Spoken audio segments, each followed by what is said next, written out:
Bonjour, bonjour, passionnés de l'agriculture et de l'élevage. Salut à vous qui me regardez. Bienvenue sur Africa Contractor. Mon nom à moi, c'est Fabrice Ndjelakou, ingénieur agronome de formation et de profession. Sur cette chaîne, nous parlons d'agriculture, d'élevage, d'agroalimentaire et tout ce qui concerne l'agro-pastoral. Alors, si une de ces thématiques t'intéresse, sache que tu es au bon endroit. Et pour cela, tu as deux choses à faire. La première, abonne-toi, active la cloche de notification pour ne rater aucune de nos vidéos qui te parleront de l'agro-pastoral. Et la deuxième, partage au maximum cette vidéo dans tes différents groupes WhatsApp, Facebook, LinkedIn, Twitter et j'en passe. Installez-vous confortablement. Ce matin, nous allons parler de la culture du bananier plantain. Mais surtout, ce matin, nous allons aborder un sujet hyper important. Nous allons aborder la fertilisation de la banane plantain et les maladies du bananier plantain. C'est maintenant et c'est dans cette vidéo.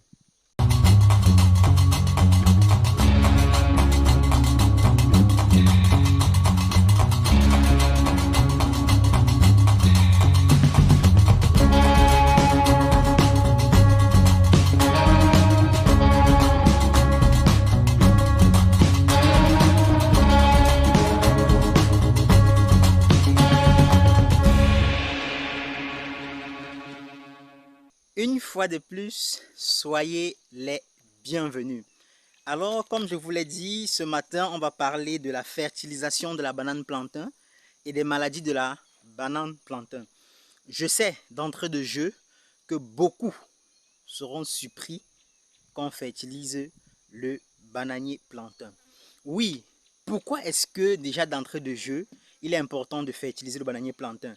Déjà pour accroître vos rendements et deuxièmement, pour maintenir la santé et la fertilisation du sol. Parce que si vous vous souvenez bien, il est important de toujours roter les cultures. Par exemple, si vous mettez peut-être du piment, après on vous recommande peut-être de mettre du maïs. Après le maïs, vous pouvez peut-être revenir au gombo avant de revenir au piment. Donc c'est important de roter les cultures.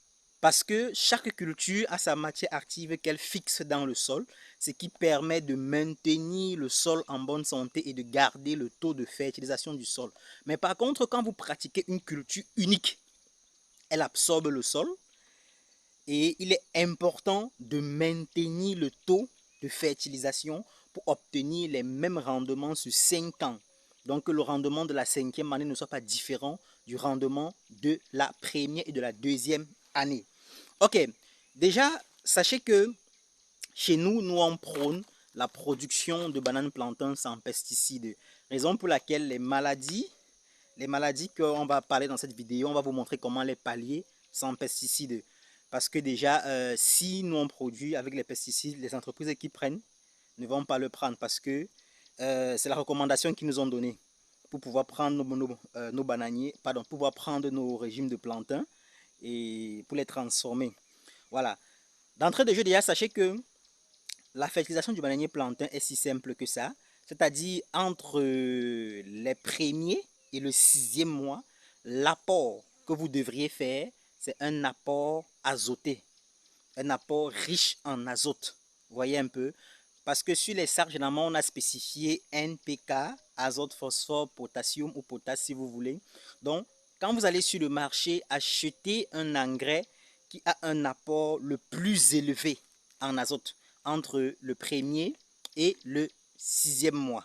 Maintenant, entre le 8e mois jusqu'à la récolte, il est important d'apporter du potassium ou de la potasse si vous voulez, parce que ça va favoriser le grossissement des doigts, la formation des doigts, et ça va aussi rendre le plantain bien rigide et donner un goût spécial à vos doigts de plantain. C'est hyper important. Donc voilà le cycle de fertilisation. Mais maintenant, une autre petite astuce. Quand vous traversez déjà la saison sèche et que votre plantation n'est pas irriguée, il y a des produits que vous pouvez mettre sur vos bananiers plantains qui vont vous permettre de résister à la sécheresse, que vos plants de bananiers plantains traversent la saison sèche avec moins de difficultés. Ici, sans publicité, je vais citer un peu le sulfate d'ammoniac, peut-être mélangé à de l'urée.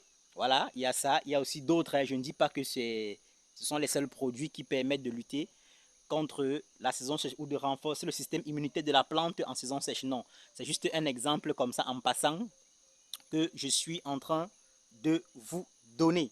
Voilà, maintenant on entre vif encore dans les maladies du bananier plantain. Voilà, déjà généralement, la maladie qui attaque beaucoup le bananier plantain, c'est la cercosporiose. Maintenant, la cercosporiose, sachez déjà qu'il y a des produits phytosanitaires qui permettent de combattre cela.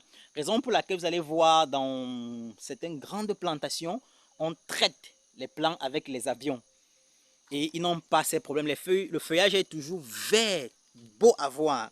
Mais puisque la norme nous a obligés de produire la banane plantain sans pesticides, chez nous, le seul moyen de combattre la cercosporiose est de tailler les feuilles.